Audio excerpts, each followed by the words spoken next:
Hey Lila, how's it going? I'm Aaron. Hey Aaron, Hi. nice to meet you. This is my colleague Evan. Hi, Lola. Nice Evan, to meet you. you too. Cool. Now tell us, what brings you here to see us today? So I've just been having a bit of issues with the boys I coach for footy. Yep, okay, alright. And okay, alright. And have you seen a sports psychologist before? No, never used one of you guys. Okay, are you familiar with what we do? Not particularly. Okay, so what we do, we often deal with psychological, performance-based issues or psychological learning and theoretical models and how we can use that to shape behaviours and performance, cohesion, motivations, things like that within sporting performances. Is that what you're looking for? Yeah, that sounds pretty much to the T. Perfect, okay. So you said you're the coach of a football team. Tell us about the team.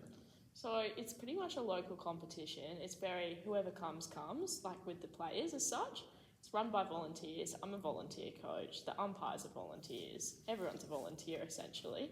And pretty much all the boys in the team have just been very aggressive, causing issues and violence towards any other team in the competition. It's not been very good. They struggle to follow basic rules. They also just are not nice people, genuinely, to others. Okay, alright, so a lot of fights and drama. So what's the age group for this? So they're under 16 boys. Under 16 boys, okay. And how long have you been coaching for? I just took over actually 2 months ago from the last coach who got fired for bad behaviour. Okay, so you've been there for a couple of months. There's a few dramas, under 16 teams, they're still youth. Okay, so tell me a bit more about these problems that you're having then. Well, for an example, last weekend, one of the boys just went up and sucker punched one of the boys on the other team because he kicked a goal. Yeah, right. And there was no punishment. The refs didn't do anything. The parents were cheering them on. So were all the boys. They got around it, patted them all on the back. It was really bad. Okay, all right. So they're getting into fights. There's no punishment whatsoever being dished out for this behaviour?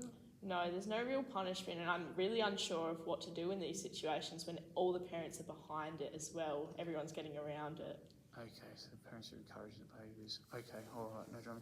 Have you spoken to any of the players regarding this? No, I haven't yet, but I was thinking of. Okay, would you be willing to speak with players, just get a bit insight on how they're viewing this sort of behaviour?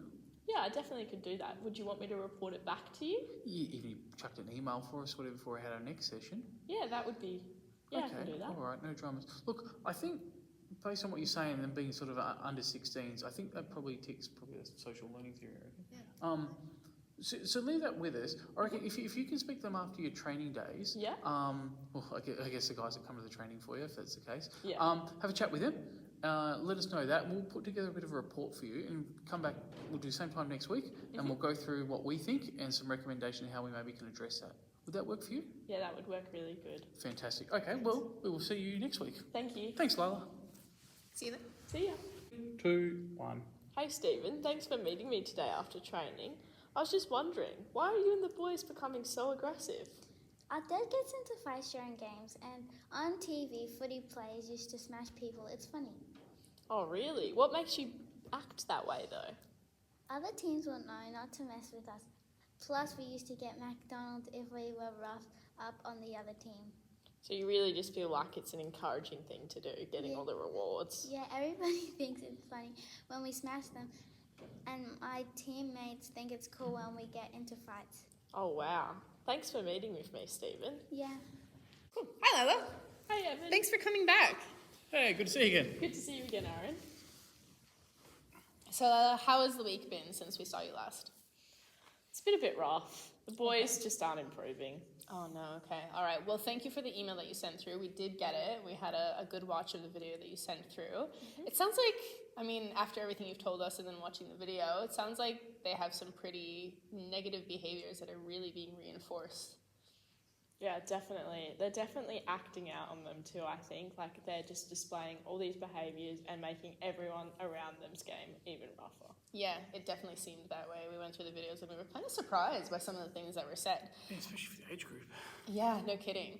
So, like we said, we were going to come up with kind of an explanation for you, but we also wanted to make sure that we gave you some recommendations and some tools that you could use. So we went back, kind of had a look through, our own textbooks, and this really kind of is textbook social learning theory. Have you ever heard of that?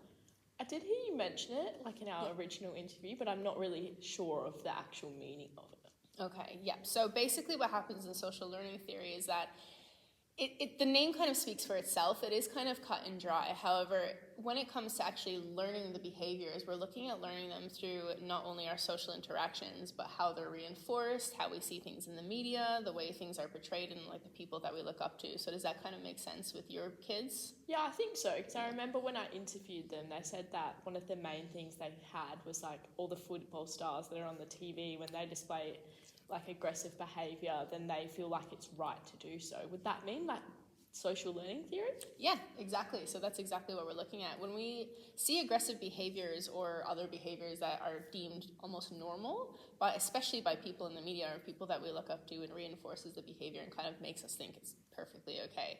And it sounds a lot like that's what you've been dealing with your kids.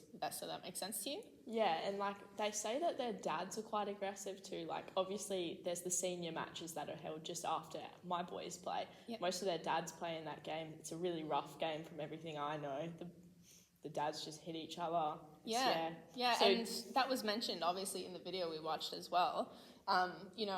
Again, a lot of the learned behaviors, and especially if they're learned at home as well, or by the people that, a lot of these boys are playing because their dads play. So if the dads are displaying those sorts of behaviors, of course that's going to carry on. So we'd like to look obviously at a couple of different ways that we could help you here. And I think when it comes down to it as well, we also need to look at the people that are around the kids and that are actually at the games. So you also mentioned that a lot of the dads play after them, and potentially that while they're there, they're yelling at the kids. Yeah, they definitely do yell at the kids. They definitely encourage them. Like I remember one of the boys when I spoke with them mentioned that their dad would buy them Maccas if they beat someone up. So like they're not even encouraging them at the games; they're rewarding them afterwards as well. It really comes to the reinforcement side. It does, and then again, that's something that we're looking at is not only are they seeing these learned behaviors, but they're being reinforced. And when you're saying that they're buying them Maccas, or they're taking them for ice creams, or they're laughing and thinking it's fun, it's definitely reinforcing that thought process that it's totally okay to behave that way, and there's going to be no negative reinforcement, there's going to be no punishment, and those sorts of things. So that sounds about right. Yeah, so is that why the boys might be thinking it's like socially normal to enact in the way they are? Yep. That's the thing. I mean, exactly. It's a product of your environment. They're seeing it on TV, and this is happening. They're seeing it in the other games, which their dads are coming up. Their dads are the people that have taught them to play football, and they're ones that are encouraging them on the sidelines, telling them to rough it up, go more physical. So it's very much a product of the environment and what they know. They don't necessarily know any other way. Yeah. And that's the other thing when it comes down to it being so reinforced, is it becomes just a cognitive behavior. It's something that just ends up being ingrained in them. So we're looking at ways that we can actually change that cognition, those processes that can assist you to move forward with them and actually lead a team that, wants to play footy and doesn't just want to smash the other guys. Does that sound good? Yeah, that definitely sounds the way I want to go. Like, I don't want the boys to act like this every week, obviously. And that's entirely fair. It sounds like you've been struggling a lot with the bad behaviors and the yelling from the sidelines and all those sorts of things there. So we definitely think we can help with some good recommendations for you. Yeah, I'd love that. Yeah, Fantastic. perfect. Well, you've taken the first step, and it's nice to see someone's cared about them. So we did write up the big list of recommendations. What we're thinking, maybe we'll go through them with you now if you like, and then obviously we can email them through and then sort of go over a few more strategies, how we can really implement them for your club. That would be great. I'd really appreciate that. Yeah, perfect. We're just here to help as much as we possibly can. So obviously we'll go through those lists now, and we'll also give you some ways that we can really make sure that you can tie them in strongly to the club and pinpoint you exactly in the direction that you need to use them, and when would be the best times to use them as well. Yeah, that sounds great. Perfect. All right, I'll go grab a copy off the printer, and then we'll go through them. Alrighty, thanks for bearing with me. There we go. Thank you. Perfect. So, Lila, now that you've got that list in front of you, we can definitely look at some of these recommendations and go over them with you. So the first thing that we really need to know is going to be, what are the biggest issues for you and what sort of goals do you want to achieve before we even start talking about the recommendations? Well, obviously I really want to change like the players' behaviour, change the morale that's at the club, but also like increase them coming to training, like finding the club a fun place, not just a place to beat everyone up. Yeah, it's definitely not a fight club, is it? We want to avoid that entirely. Yeah. So I think the biggest recommendation, the first one that we would probably suggest for you, is to really start implementing basically punishments for bad behaviors. So unfortunately, when it comes to these bad behaviors and the way that they're being modeled to these kids and the way that they're being treated as being normal behaviors, unfortunately, without consequences, these are going to continue and these kids are going to maintain those sorts of behaviors. And obviously, being something that we want to avoid, we really want to make sure that we start putting essentially punishments in place. Yeah. When we actually have these consequences, it's going to start to rewire us to actually make sure that we know or start to learn or unlearn the behaviors that we've developed and have become basically lost in our cognition as being second nature, and it's just how we react. So we want to make sure we really start implementing some consequences to make sure that that behaviors aren't maintained anymore. So does that pretty much change the way they think what is socially acceptable by putting consequences to the bad actions? Yep. Yeah, So they can relate it to that basically then, Yeah, right. rather than relating it to a reward. How would we implement like consequences as such, do you think? yeah, so there's a couple of different ways that we can do it, and I think one of the biggest things, and Aaron will go through a couple more of these with you as well, is definitely going to be implementing some sort of modeling. So we want to make sure that in your team, we're looking at, you had mentioned before that there wasn't really any sort of a leadership team, and we think that that's a really good idea as well. So that people will know essentially that there are certain people they have to listen to on the team. So whether it's a captain or a captaincy team, that would be a really good place to start as well. So it's a bit like changing their role models to be positive role models rather than negative. Yeah. And so I suppose that as well, what would also probably something, have your player of the match, things like where it'll engage your team. So the guys are all voting on a 3-2-1 for best players on field, something that makes them think about each other and think about people's behaviours so that they get a bit more of a buy-in and the team cohesion, things like that is important. But then I suppose on the flip side, you do need to have that sort of the negative stuff in terms of you really need to roll out the expectations. So you need to be drilling into the players. If they're not coming to the trainings, obviously that we want to work on, but you have them on game day. So it's where you roll out the players going, look guys, we've got the game today. Listen to the referees, follow their directions, don't abuse players. If you get told something, that's what you get told. Have some respect for your teammates, have some respect for the other players. And that also needs to extend to the families as well. Yeah. The expectation should be that they're not abusing the umpires, they're not abusing the other team, they're not getting drunk and half cut at these games, at 10 a.m. in the morning. And more so as well that, it's expected that this is a volunteer league. They should be engaged and involved as well and assisting you because you can't do all the heavy lifting yourself, and so you need help with that. And so what we'd probably look at developing with you as well is a bit of like a coach's handbook, which you can provide to the players and the parents, which has the clear expectations, the clear do's and don'ts, what the consequences could be. And we can do that in collaboration with your players. Speak to the players and go, okay, so if Bob gets in a fight and, it's not okay, what is the punishment? And that punishment, they may go, okay, well, he's a water boy the next game, or he can't play for 2 weeks.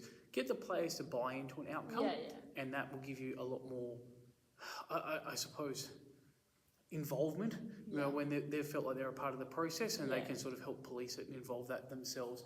And so they're probably some of the key things. But, having those penalties is going to really go a long way toward change that behaviour, because then it shows that, the standard you walk past is the standard you accept. So if we go, we don't walk past that, we go, if you're punching someone doing something wrong, you're out the next game. If you can't come to training, but you're sitting at home or running around doing something else, you're not going to be in the first team selection if there's other players available. So these sorts of things to reinforce. Does that make it a bit like change the player's mindset as it's more of a risk than a reward in displaying those negative behaviours? Yes, I mean that's one way to look at it, but the idea is so they associate the game. It has rules, it has structure, it has discipline. You're there as part of a team unit, you have your own responsibilities, and that's what we're trying to instill in them so that they can understand what their role is and what's expected of them, so that they can help learn and display those behaviours in future. Right, So what we'll do, we'll schedule coming out to the game, as we said, for next fortnight, and we'll go through it all then and try and start putting things in place. Right, that sounds really good. Fantastic. Perfect. Okay. Thank you, Aaron. We'll see you then. Thanks, Lila. Bye. See ya.